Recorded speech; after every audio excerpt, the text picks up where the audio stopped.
রক্তে যদি চর্বি না থাকে ব্লাড প্রেশার হবে হবে না, কোনো চান্স নেই। হয় পুরুষের টেস্টোস্টেরন হরমোন বাড়িয়ে দেবে, রক্ত চলাচল বাড়িয়ে দেবে, তারপর ওজন নিয়ন্ত্রণ করবে, দেহের আমিষের চাহিদা পূরণ করবে, স্কাল্পে রক্ত চলাচল করার মাধ্যমে চুলের গোড়া মজবুত হবে, কোষ্ঠকাঠিন্য দূর হবে।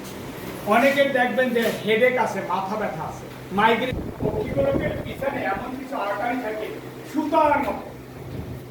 এই আপনার রক্তে অতিরিক্ত চর্বি, এই চর্বি তো রক্তের সাথেই দৌড়দৌড়ি করে, তাই না?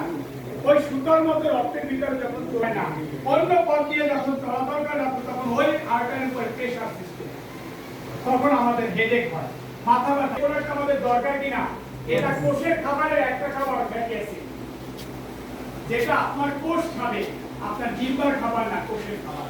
এটা স্বাদ না, কিন্তু তিতাও না, কোষের খাবার। দেখেন আমরা মেশিন আছে, এক মাস আগে বুকিং দিয়ে তারপরে ফল সংগ্রহ করে 4,500 টাকা করে কেজি বিক্রি হয়। যত ক্যান্সার পেশেন্ট আপনি লাগাইছেন একটা না, thank you. BBC news about ননি, গুগলে গিয়ে বিবিসি নিউজ অ্যাবাউট ননি লিখে সার্চ দিবেন, নড়াইলের প্রতিবেদন আপনি দেখতে পাবেন। তাহলে এই ননির ভিতরে যে উপরের সবুজ অংশটা, এর ভিতরে থেকে অ্যামাইনো অ্যাসিড বলেন